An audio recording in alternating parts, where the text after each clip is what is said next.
بالكبده واللي واقف بحمص وعربيه كشري مبقاش نادي، يبقى نادي عزبه للبطنيه والكرامه. نادي البطنيه والكرامه.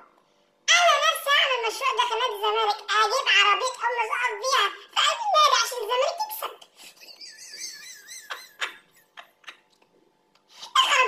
يبقى عربيه كبده وعربيه حمص وكشري وكافيه على النيل وبتاع الشاي وبتاع القهوه وبتاع الجزم والملمعات.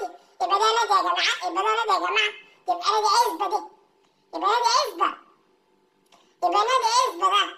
مش قادرين نفهم في ايه بصراحه، ايه اللي بيحصل ده عشان الزمالك يكسب؟ جايبين كشري ابو طارق، طب ما خسر النهارده دول